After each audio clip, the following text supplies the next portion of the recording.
What's up, guys? How you guys doing? So, how Africans became the follower of other people? What happened to African cultures? What happened to African traditional and customs? Eh? We now became the followers of other people, be it religion, even we are copying lifestyles of other race. Eh? So we think that the lifestyles of other people are actually awesome than our own lifestyle, be it culture, custom, and traditionals. Our traditionals, our customs, and our, you know, culture. So what's going on? Do you think the Africans in a few years from now they're gonna lose their, you know, they're gonna lose, their senses and their culture, customs, and also traditionals? But I don't know. I'm glad that some Africans actually still preserving their cultures. That's a good thing, okay? But now we are swerving away from our own beliefs, okay? And the bad animals, the danger animals that eating the African minds, it's religion. The new religion which came to Africa, the Christianity and Islam. These two religions is the bad animal that eats African minds and African thinking. Because when you are Christian, you see yourself like you are moderate or something like that. You see yourself like you have reached somewhere that you don't know where, but you don't know where is that place are you going at. And when you become a Muslim, you think that you reach somewhere that, you know, but you don't know where actually you're going. So this is the bad animal that actually came to Africa. Uh-huh. Religion, the Christianity and Islamic. This is the problem of African people. That these two religions makes Africans like slaves. Okay, you become a slave with a religion of somebody else. Yes, it's historical, whatever you can call it, historical fact or whatever. Some people, even though all this religion started by the Africans, whether it's Buddhism, whether it's so-called Islamic or Christianity, let's say if you put Christianity, let's say Mosaic religion, the religion of Moses, okay, and other prophets. Huh? Those were black people prophets. But how comes other people are coming down to translate those scripts and modify the religion and looks like it's their religion instead of black religion? That's where we are right now. Even today, we have black people going to churches and mosques and other synagogues, thinking that actually a white man is indeed a god. That's why we cannot do anything unless white person says so. White person comes to Africa dictating the African leaders. Yeah? I'm sorry, there's a picky is going in a pit up, the motorcycle, those American motorcycles, you know, the big boys, man. But anyways, yes, you see the foreigners coming to Africa dictating. the African leaders. And the African leaders, some they love it. Huh? When you hear, some African leaders say, "Oh, uh, colonialism, blah blah blah. We cannot be divided." Do you believe? Do you believe all these African leaders? The United States, they came together because of civil war. You know,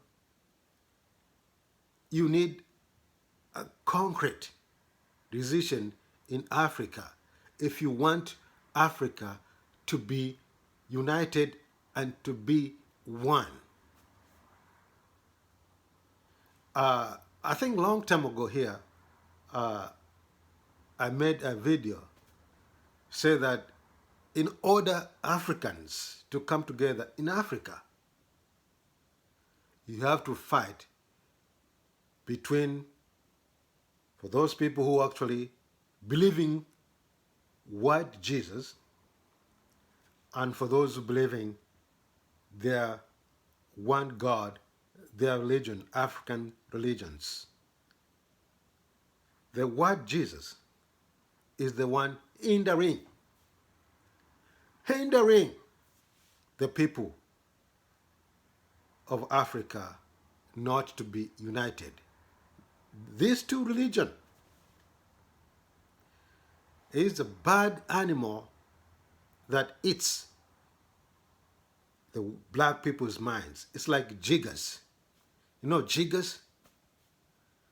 Jiggers are small animal, but they can make your life miserable. Huh?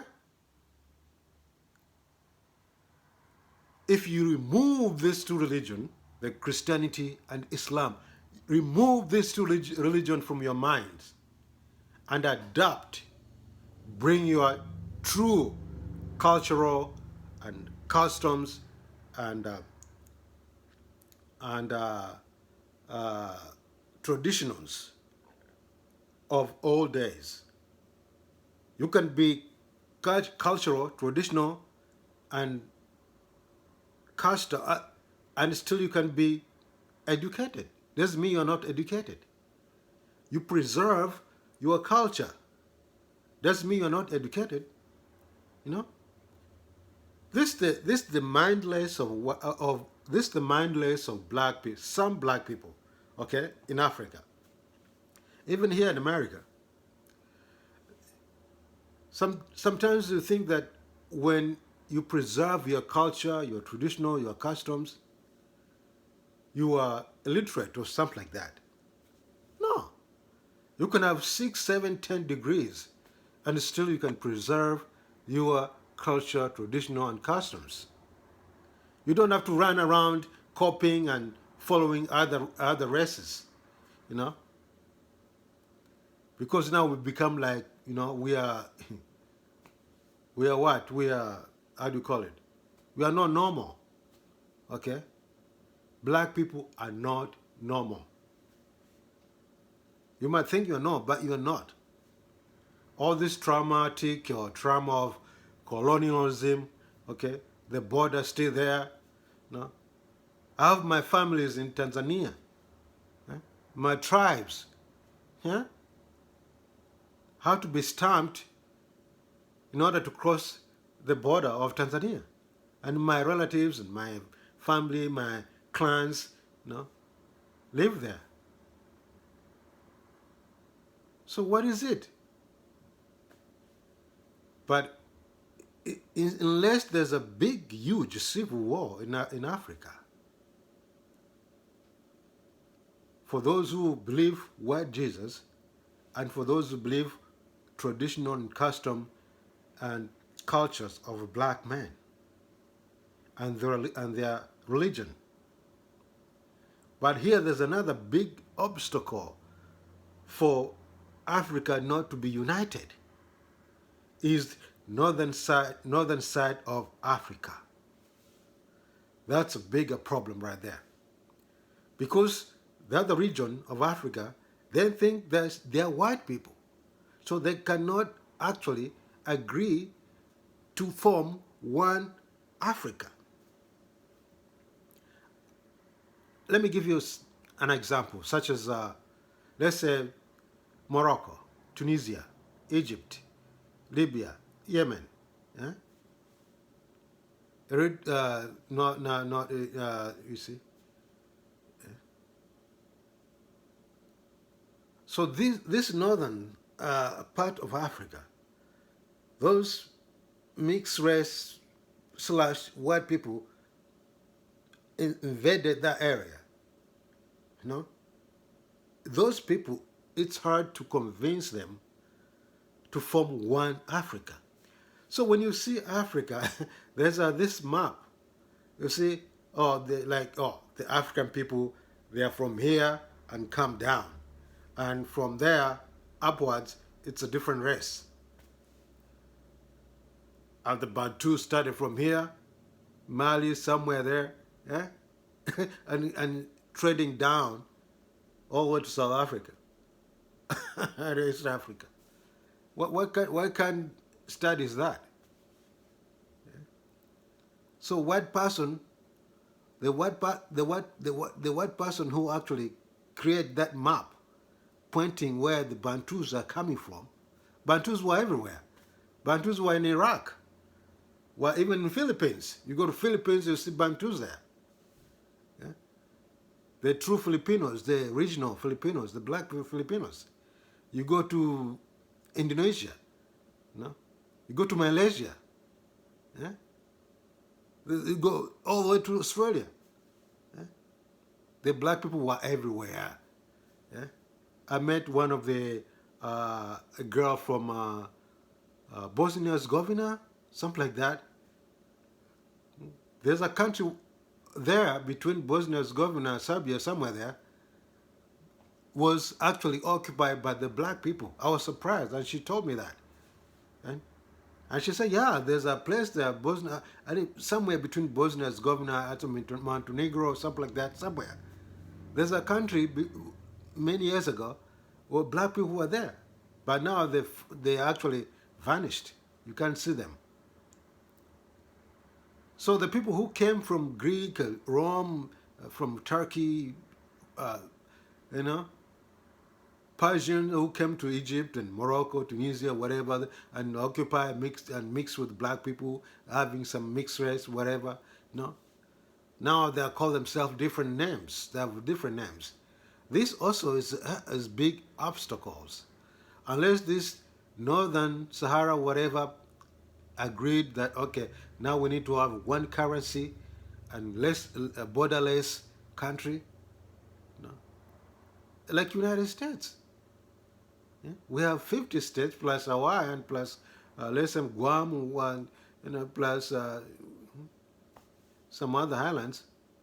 I can go to California, Seattle, Washington, D.C., come to Boston, go all the way to Miami, Florida, cut to Texas, Georgia, you see, or to New Orleans, come back to California and cut to go to Nevada. Nevada and go to maybe Arizona or something, and Utah too. You see, they're borderless, one unit, one piece. In America, there were problems as well, man. There were big problems before the America became one piece. There were lots of problems here. The problem of Native Americans, the problem other races were here already. Some people, they said the black people that were already here before the other black people brought here as slaves. The black people already lives here. That's why you see some Native Americans that have dark skin. They're not mixed with everything. But the white person who came here, they started having kids with these Native Americans. That's why you see they have But it's a big story. But there were lots of effort, lots of wars and killings in America, and then Civil War, and then the country started to fight to come one piece, to be one country. But anyway, guys, Africans, leaders, I've seen some videos, man. And these African leaders are coming to, they go to Europe, they go to America. They see the standard of living in these countries. No, they know that. But when they go back to their country, they don't implementing this kind of lifestyle. You don't have to copy them, but at least you have to make your people live at least, uh, how do you call it, reasonable life, a little bit better life, you know. But anyways, I don't want to go too far, man, because if I go too far, maybe I'm gonna, I'm gonna,